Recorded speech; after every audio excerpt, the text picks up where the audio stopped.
services over and over. So I would not like a tour of this institution again because I understand what they do fundamentally. Next, in Tennessee, what we found, looking at recidivism rates, is that what helped people get better, what helped people find the services they needed, was fundamentally being connected with faith-based initiatives. There was a statewide initiative through the governor and the leadership in Tennessee to increase connection with local communities and local churches. Now I realize we don't have that help here in Michigan, at least at the state level. But in the counties, like Hillsdale County, there's a strong faith in these communities, people who are willing to help one another, people who get involved in communities, community-based initiatives of this sort. And again, the precursor for all of this, the necessary condition of allowing any of this to happen was, speaking of my experience in Tennessee, first and foremost, prosecuting crime and executing the law. If you want to stop drug use, you need to prosecute people who are using drugs, drug dealers, and then you could help them get into various recovery services. If you want to help homelessness, solve the homelessness problem, you need to enforce the laws that are on the books. So that's where we need to start, first and foremost. Thank you very much. Sir, your name, we didn't catch it. Dominic Sampson, North Adams. Thank you, Dominic. Thank you.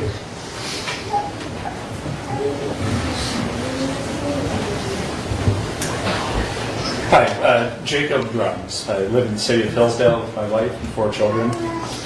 I sent you all an email. I won't repeat that now. I wanted to address Mr. Wiley's response that he sent out to me and to others. In his email, he cites the Michigan Health Code, quoting the following: "A county that has created a community health authority is not liable for any intentional, negligent, or grossly negligent act or omission for any financial affairs or for any obligation of a community mental health authority, its board, employees, representatives, or agents."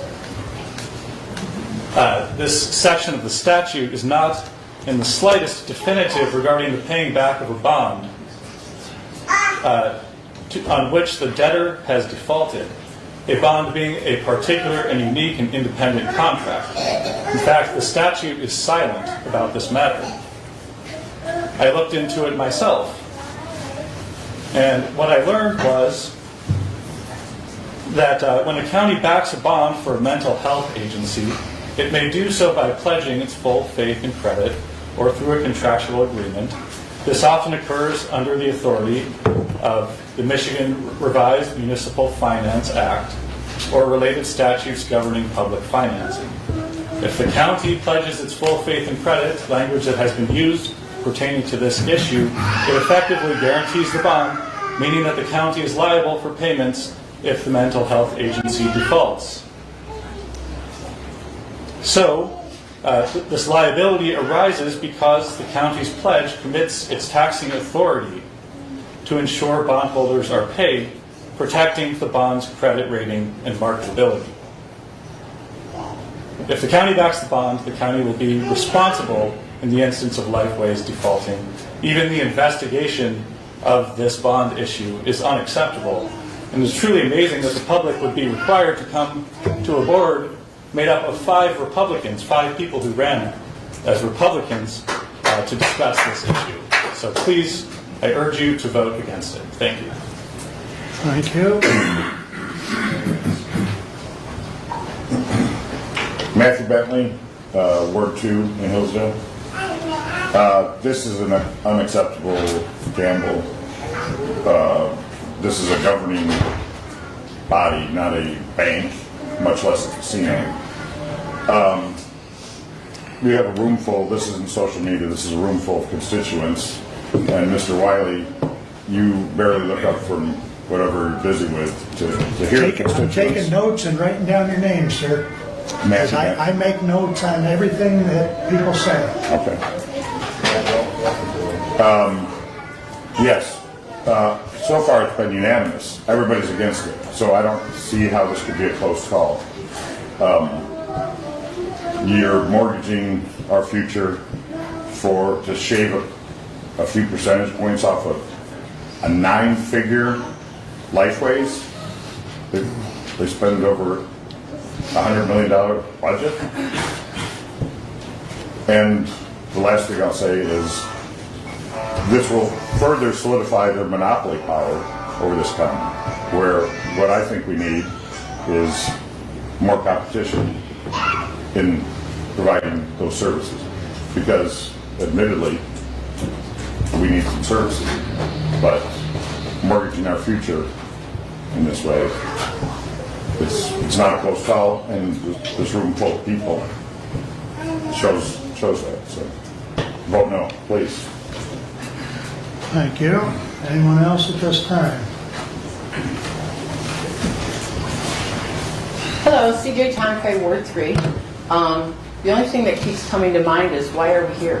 Why are we here the third time? It got turned down the first time, and so I questioned when it came back up for vote the second time. And now we're here the third time. The only thing that's changed is the seat on the board. Do they think that the vote is going to change? That's where my head went, is why are we here? Because the community doesn't want this to happen.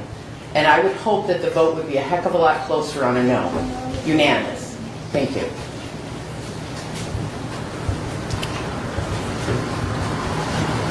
Hi, my name is Bridget Palladino. I'm in District 1. I live in the city of Hillsdale. I am here to echo what a room full of constituents have said. I'll keep it short. I know that long meetings are grating on you guys. I sent an email yesterday with my reasons for opposing the approval of this bond. It's been opposed many times before, 2 times, and I urge you to repeat that opposition today. I received an email from Mr. Wiley. Thank you for responding. Though the email that Mr. Bruns read and repeated seemed to indicate that either Mr. Wiley was not sure of what a bond is, or that he's being deceitful in some way about what a bond is to his constituents. So I hope that I'm misunderstanding either of those things, and would be happy to receive an explanation from Mr. Wiley. It's a disappointing email. So thank you so much. I just would like to, again, repeat, I agree with what so many people have already said today. I could read my email, but I won't. Thank you so much. Thank you.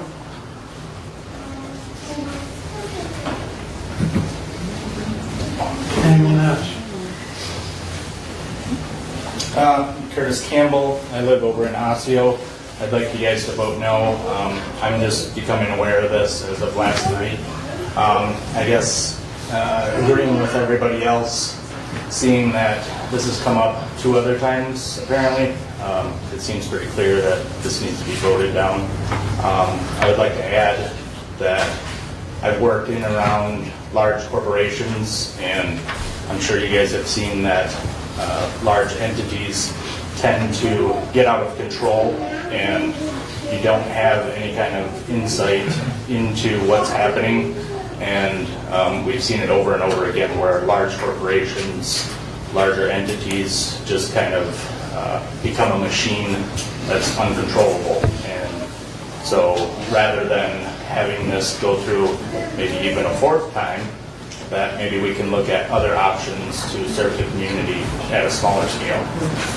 But just vote for no for me. Thank you. Thank you. Anyone else wish to address the board? James Edward Thomas, 2200 Bar Street. I'm actually one of Doug's constituents.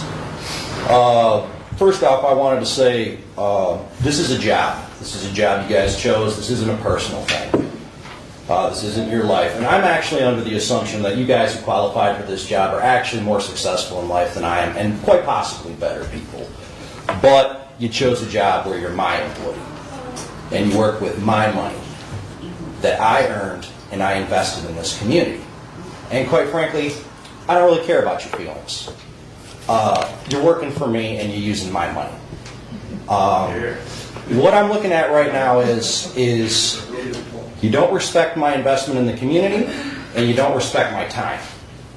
And when I observe that, which I may be mistaken, everybody's mistaken in their observations, but when I observe that, I find that disrespectful. And I just wanted to touch on that. I was actually going to touch on that last, but I just wanted to touch on that first. And I think most of the people who are speaking out as constituents in this room, that's how they feel. You are our employees. Last night, Commissioner Ingles at the city meeting mentioned that the county since 2015 had doubled. I want to call it prosperity, I want to call it wealth. I didn't really understand the exact accounting figure or term that Commissioner Ingles was using. I had assumed it was a figure that included earned wealth and then acquired property values. So I was really curious about that figure, but then I juxtaposed that with some figures that Commissioner Leininger had put out last year, where he said that there's only 2,000 people in the county with an SEV of over 150,000. By the way, we're at about 136. And he said that there's an average property value of $52,000 in the community for the ownership under SEV. And again, I don't understand if that figure that Commissioner Ingles put out was earned income plus property value or just an evaluation of property value. I don't know where the Doomsday Book is, so I haven't read it yet. But my question is, who gained this money? Who gained this two times? You know, I've got 10 acres, but my neighbor behind me's got 410. You know, I appreciate that property values are up, but I'm very interested in real estate. It's an extreme hobby of mine. And if you track real estate over the last 10 years, you will see that real estate prices across the board are way up, and that inflation is up. And that if you try to take your house and sell it today and move sideways to another place, you're actually going to lose money on interest rates. So your transferable wealth is only transferable in your SEV to y'all. So that gained wealth really isn't represented in my life or my economic freedom. I'm just further tied to the cornerstone of the county as I turn it for you. I know that population in the county is down over the last 2 censuses. So again, is that wealth being consolidated? I don't know what the per household annual income was 10 years ago. I apologize. One thing I do want to mention, these things are real hard to clean and they get dirty real easy. And I noticed everybody sniffling when it got turned on. Excuse me. So I don't know what the average household income was, so I don't know how to compare that, but I do know that our average household income for a county is pretty low when you compare it around the state. You know, I wondered what that wealth gain, for lack of a better term, not understanding that term, was compared with the rest of the state. How did the rest of the state do? Did the rest of the state triple their wealth? I do want to communicate very clearly that 47 votes is not a mandate. Period. And I'll repeat it again. 47 votes is not a mandate. I want to thank everybody for their time, and I want to communicate clearly. When I send you emails, you send them back, you're great. You always correspond back. All of you. Every single one. And I'm not always particularly friendly in my emails. Always correspond back. Thank you. I think that's respectful, honorable, and I'd like to make note of it. Thanks for your time. Thank you. Anyone else at this time? I got 13 points.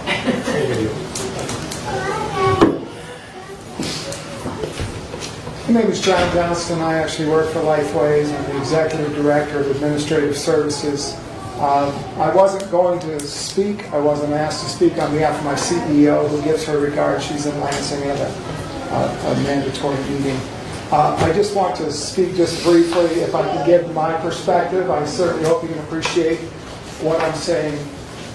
My background is staunchly conservative myself, even though I work for Lifeways, which apparently I'm required to have blue hair and be quite different and everything like that. I don't see Lifeways as that. I am a military veteran. I am a retired police officer, and as I said, I am staunchly conservative. I'm currently a small town volunteer fire chief for southern Jackson County agency, and I'm here representing not only Lifeways, but military veterans who are among our most prominent homeless population, police officers, first responders that have mental health illnesses, family members, my own daughter included, has a mental health condition, which I don't blame anything on her or label her or stereotype her in any negative way, and I certainly hope you have the courtesy to recognize that mental health is a serious issue and it can affect anybody in this room and probably does affect some people in this room. I say all that just to hopefully put you in a mindset that Lifeways has been in Hillsdale County since 1966. We're not some fly-by-night organization. We're a nonprofit, but I think many people, it's not been communicated, is we are actually a governmental authority. We are created by the state of Michigan, where Hillsdale County, when people talk about Hillsdale County has to do this or has to do that, Hillsdale County is a governmental agency, and they are their most important mission as a staunch conservative. First, to help stay the hell out of our way and let us live, okay? But they are also there to provide public safety. And related to public safety, which is near and dear to my heart, military veteran as well, is to provide mental health services to the residents of Hillsdale County.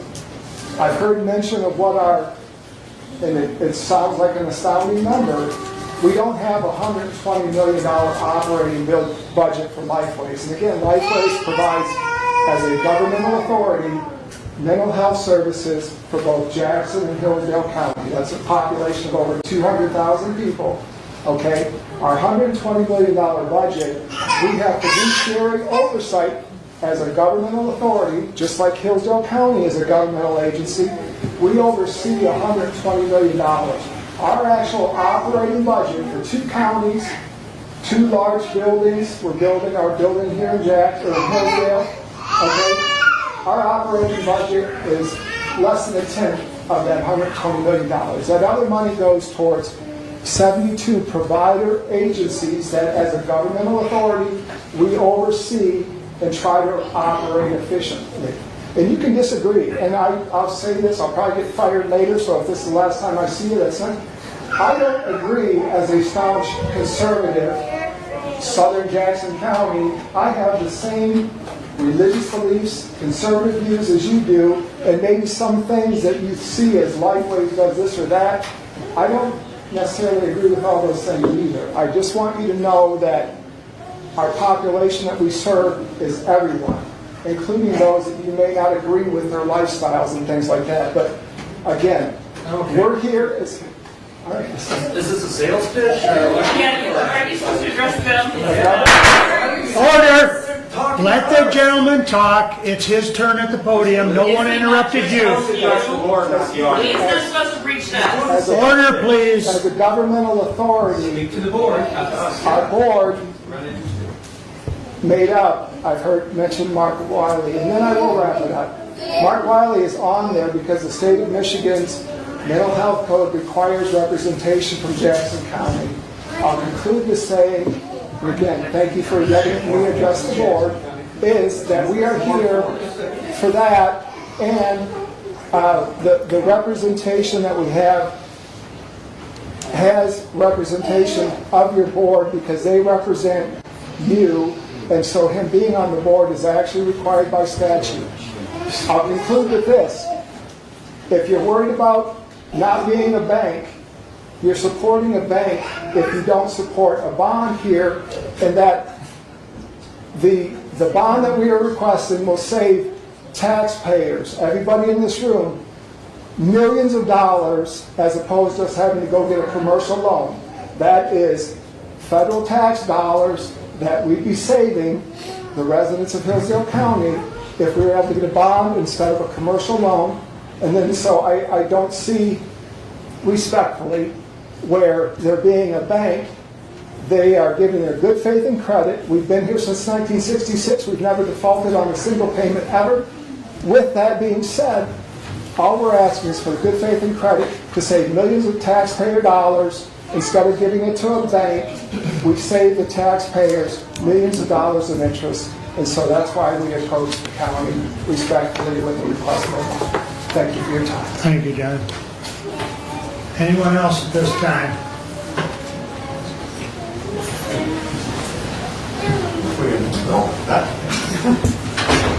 Morning to the board and the citizens here. This is my second time seeing how the sausage is made. Your name, please, My sir? name is Todd Brault from Hillsdale County. And at best, your job is difficult, and certainly no disrespect meant to the board or the representative of Lifeways and their legitimate mission, and certainly no disrespect meant to their clientele. But I would request that the board vote not to go any farther or further in the process of this bond proposal for Lifeways. My parents used to tell me you don't always get what you want, and Lifeways is seeking a huge expansion, and most of us are against that. We're against some of the things that they, some of their policies and practices, and we don't want to see any more of that. And again, if their legitimate mission is kept to, not many people would have a negative view of what Lifeways is doing. I'm going to lose my train of thought here, but I would request that you folks vote no in carrying this process any further. And that's about all I have to say right now. Everybody else has said what I wanted to say. So thank you very much. Thank you, Todd. Anyone else? All right, thank you. Oh, one more, go ahead. Your name, please? My name is Jean Heisey. I live at 157 Bunrow. I looked at the website on Lifeways, and I can see that they do some very fine things. There are two issues that concern me and the financial thing has been addressed, but the one issue is a social issue, that we will become a magnet for people who will not be productive citizens but are needy, and whether they are legitimately or not, and we do not need to grow that part of our community. The other thing I'm very concerned about is the moral issue with Lifeways, and that really has not been touched. I was a school teacher, and I taught teenagers. I always wondered why God made teenagers. They are the most confused, silly, unpredictable bunch of people, but I love them to death. And they love me. But to confuse them with this whole transgender issue that all of a sudden is becoming very popular is wrong. It's wrong and it's sinful. Teenagers are confused by their very nature. But to encourage that confusion and not help them understand that God made them wonderful individuals, who neither men or women. God is not confused, and we should be ashamed for supporting something that creates even more confusion in the life and minds and souls of teenagers. Thank you. Thank you. Anyone else at this time?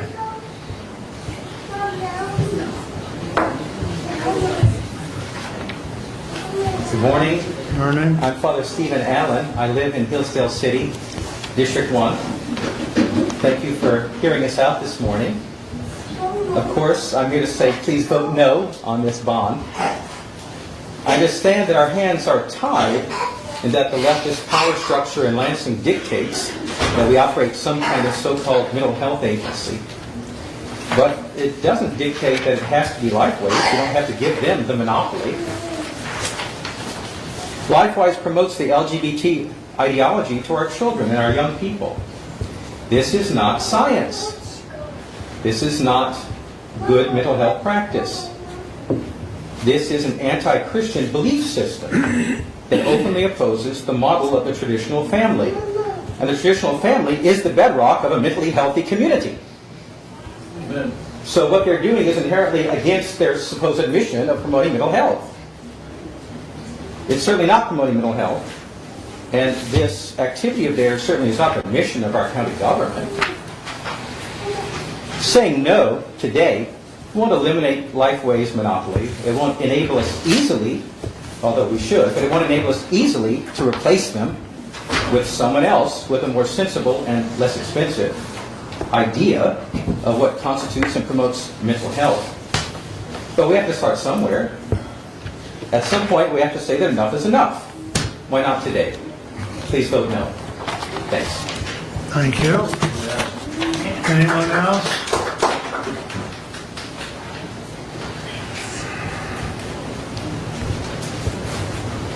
Ms. Lashway, last I checked, we're about the reddest county in the state of Michigan. Hillsdale College is right there. You all ran as Republicans. You're wasting our time right now, unanimously. Do your job.